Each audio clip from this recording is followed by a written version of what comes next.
If you had just 1 minute just 1 minute to be skeptical what would You say what? would the answers The What would you say? What ideas would you produce? This is the 1 Minute Skeptic!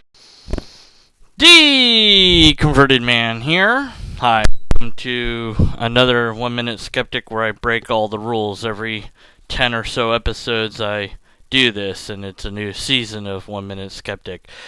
Although I didn't do that like the first season, but anyways, whatever. That's going to change. It's going to be probably every 20 episodes from now on. That makes a new season. One, because it's getting harder to come up with a different opening, and secondly, I don't have to try to come up with a special so often like this. Anyways, so that's out of the way. The question I wanted to ask and answer is, can we make apologetics functional? And you might be asking, why would we care? We're skeptics. That's up to them. Well, I was thinking about this as sort of a thought experiment, as sort of a logical exercise of what would I do if I wanted to try to make apologetics even barely functional. And I was thinking about, of course, Christian apologetics. That's the big one. That's the one that's kind of the go-to. That's the one we hear the most about, we hear the most from.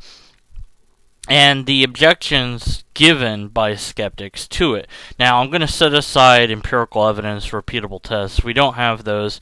We're just going to admit that we don't have those. That's first and foremost. We're going to say, yes, you're right. There is no empirical evidence. There is no repeatable test for it. And maybe there's a logical argument. If it's logically coherent, it's another story, but we're going to get rid of a lot of the problems. So first of all, we're going to need a vast amount of honesty. We're going to have to basically create a whole new Bible.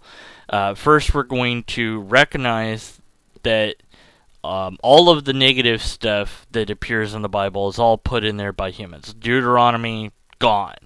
That was put in there by priests. It's not canon anymore. We don't accept it. All known forgeries or agreed upon forgeries of different letters are gone. Poof, gone.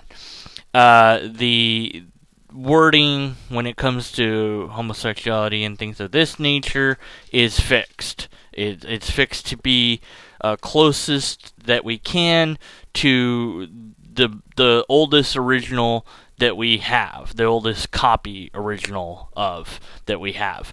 We also admit fully in the intro of the Bible that, the earliest copy is, 40, 50 AD or something like that, and what that is, and every single thing starts with how old the oldest copy is, and that the author is unknown. So that gets rid of some major problems there.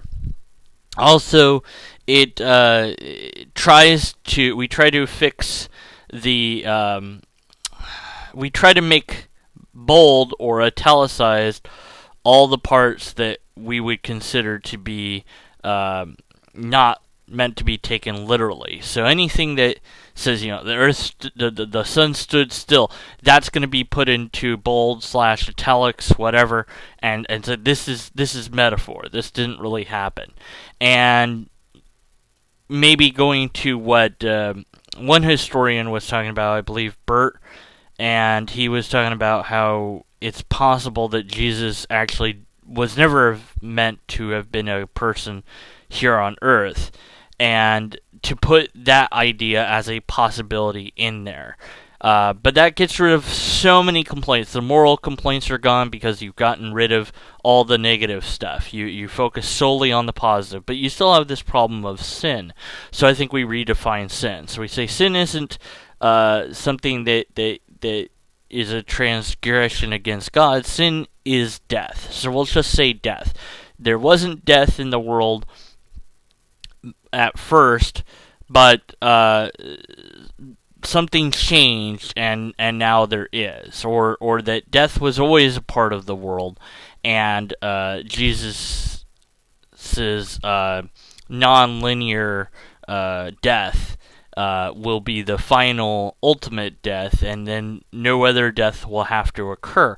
But since that's non-linear, then what it means is that it doesn't affect our timeline as we perceive it. We have no idea when this will take effect as far as we're concerned, but it is nothing that we should be looking forward to in this life, that this non-linear non-death thing is going to occur maybe when the universe completely ends, but no matter how you want to put it, that it's not going to be any time within our lifetime. We also make it very clear that the end of the world is not a thing that will happen unless the sun dies out, and that we also insert in there, might as well, that space travel is encouraged, that exploration is encouraged, and things like this. So, yeah, we've rewritten the Bible completely. It's now a different Bible. It's now a different message. But the message is still close enough to, I think, be palatable to some Christians. Maybe not all, but enough that we've started a new religion probably by now. But nonetheless, we're trying to do apologetics that satisfies all the typical skeptical complaints. The immorality, that's gone. You can't complain about the morals now. They're all good morals. The sin nature being born into people, that's gone. It's just everybody's born mortal. That's what the problem is with reality. And then the only complaint is, well, but God knew that would be a problem. But God also knew that it wouldn't be a problem because he already created this non-linear death that would solve that problem when the universe ends. So there's a solution, but it's just not one that we're going to ever see. So it's that veil of mystery, that curtain that you can't peek behind, that's so attractive in many religions. But of course the skeptic will complain about that, but that's a very minor complaint compared to all the other ones that we normally have. So essentially, I with this apologetics, this new take on everything, we've had to rewrite the entire Bible. We've had to discard most of it. It's a much shorter Bible now. It's a much more efficient Bible as far as getting to the point of this story. A much more honest Bible in that it tells you about the history, so that you'll know as a reader. You'll be like, oh, I didn't know that before, so that you're not just left ignorant. Because most Bibles you get at the store or at the church or what have you, they don't tell you anything. They just have this in an order, and it's not chronological order. It's just there, and you don't learn anything. So this one you would learn history as you read it, or at least it would be there, and you would have little to no excuse of not knowing when this manuscript was first discovered, or what the earliest manuscript copy we have is. And it would say copy, author unknown. So we wouldn't call them Luke, Mark, Matthew. We would call them something else. I don't know what, but we would be way more honest than what it is now. And again, this is essentially creating a new religion, or a potential new religion. I don't know if anyone would adhere to it or follow it or believe it. And again, for the skeptical benefit, since we're making this apologetic to please skeptics, we're going to say the first thing is like, this has no evidence, no support to it. If you believe in it, it's going to be pure faith, and we'd advise you to not believe in it because it's pure faith, or something of that nature. So, could we do it? I think the answer is yes. It would require an effort. It would require an effort, and I think the only way to really do it is a serious way. Is to really be honest with it. Really be serious about it. Really be like, I'm not just going to take it and make it a lolcat Bible or something, or the Lego Bible, but that I'm going to sit there and devote perhaps my entire adult life to clarifying what the translation is and how the people of the time would have understood it, and do the research of when this thing was found and where it was found, and get maps and put those maps in there, and get rid of things that the scholars basically agree that are forgeries, or leave them in and say all scholars think this is a forgery, and so you should go ahead and skip it, and include the other non-canonical things in there too, just to have them all there and say this is, most people agree that this is a forgery, but this is written at the same time, and so on and so forth. So that the if you go that way, of course, it gets longer. If you go the other way, it gets where you cut everything out, it gets shorter. But nonetheless, you wind up with a far more educational book than what you started with. And apologetics isn't about defending the faith. That's what it says it is, but it isn't. It can't be. Because you can't really defend faith. There's nothing to defend. See, whereas you could have apologetics, the word itself means in defense of. But apologetics in regards to, say, biological evolution, certainly you can do that. There's mountains of evidence and tests and things that you can point to for that being a fact. And defending that fact is technically apologetics, although we're used to thinking of apologetics in terms of theology. The word by itself means to give a defense of. So you can't create apologetics for faith, because faith is not a statement of reality, is a statement of belief. When somebody says, I believe in God, there's nothing that I or any other skeptic should say in response to that as far as critical analysis, if you will. Certainly we can question it, don't get me wrong, but there's not really something that we can say, prove that. You're not allowed to say prove that in response to a statement of belief, because of the nature of the statement, because of the nature of logic. Now, you might want to say that anyways, and of course you could say that anyways, but I'm saying you shouldn't. I believe reality is real, or I assert reality is real.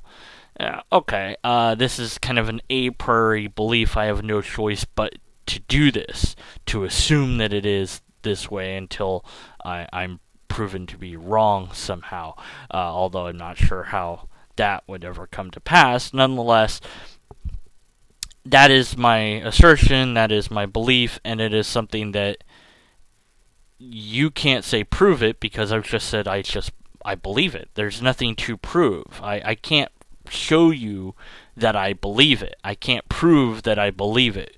So belief statements are different than statements about reality. The sky is blue. That's a statement about reality that can be verified in some way, shape, or form. What about the statement, now this is where we get into tricky parts of language and proofs and argumentations and so on. What about a negative statement? There are no ghosts. Well, you can't prove a negative, but it just seems to be the case that ghosts are not a thing. Until we're shown that ghosts are a thing, it seems rather reasonable, or kind of okay, if you will, to say there are no such things as ghosts. Even though one might want an argument to show that that's logically coherent. You can't prove it, but you can give an argument that's logically sound. So a negative statement is one that you should be able to provide a logically coherent argument for. What if someone tries to say, well, I'm going to take that and I'm going to run with it, and I'm going to make a negative statement so that's when I don't have to really prove. So there is not a God, meaning there is a God, right? So it's a negative statement, and you can't disprove a negative, so ha ha ha ha ha, I don't have to do anything. No, because you still have to provide a logically coherent argument. So you're not out of the burden of proof. Positive claims are far easier to deal with in that whoever or whatever makes the positive claim shoulders the burden of proof. All humans are mortal. This is a universal concept. It's accepted universally. There's no question that humans are mortal. Nobody would say, well, maybe we should just say, as far as we have observed, all humans are mortal. But then it's different when we come to something like the first premise of the Kalam, where it says, anything that begins to exist has a cause. Well, wait a minute. Anything or everything? How do you know that? Because we haven't observed everything or anything. We haven't observed all the things yet. We've observed a lot of things, but not everything. So there we need that caveat. We don't need it for your human mortality, however. And that is not something that sits well with some people, but with others we completely understand it. And what does all this tangent have to do with fixing apologetics? Well, my point here is that it comes back to apologetics is not and cannot be for defending faith. It is for reinforcing faith for the believers. Reading these apologetic books that I own and hearing other people read other apologetic books, it is very crystal clear that the aim is not to be at the skeptical audience. The aim is to be at the people that need a little bit of reassurance. The aim is not to educate. The aim is to strawman, to demonize, to poison the well, and to do everything but to actually say anything honest at all. That is the aim of these books. It is specifically targeted to have a lot of words that make it seem like it's true and give the person that believes a little bit of comfort and let them believe a little bit longer. That is my conclusion on what apologetics really is in regards to theology. If a skeptic was trying to fix this, can we fix apologetics? Well, no, because we would destroy it. We'd wind up with a new religion. We'd wind up with a new Bible. We'd wind up with something far more benign than what we have now. And I would say that we're going to have religion probably forever. As long as humans exist, there's going to be religion, I think. But the religion that we have can be far less abusive than it is now. But that takes major changes. It takes sweeping changes that can happen overnight, but more than often take years and years and centuries to change. The Bible has changed over time. Certain things have been modified. Some language has been updated.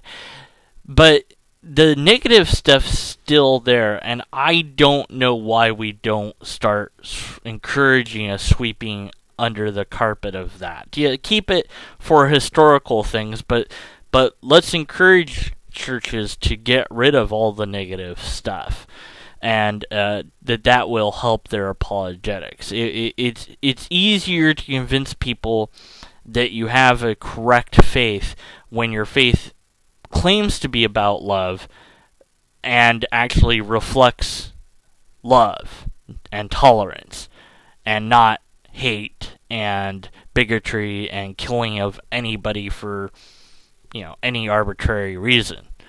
Certainly you could include killing for justifiable reasons if you really wanted to, but I don't know why you would need to do that at all. Can we fix apologetics? We could try, but the religious people that promote apologetics wouldn't care what we did with it, and they'd scoff at our efforts. It is them, ultimately, that have to fix their own system. And as much as we keep telling them to do that, for whatever reason, they continue to promote the same old, ad infinitum, and we're waiting for them to slowly and inevitably change. And we know that if they don't change, they'll die out. So that's a good thing. This has been the Not 1 Minute Skeptic. Deconverted Man is me, and if you have questions for skeptics, post them, please. I'm running out of questions. If you want to be a voice in the 1 Minute Skeptic, please volunteer. I need more voices, even if you've done it before. And that's it. Also, I have Patreon if you want to give me money or whatever. I suppose I'm supposed to say that at the end of videos or something. And as always, remember, unless and until we have a logically coherent argument, we must continue to be skeptical of the conclusion.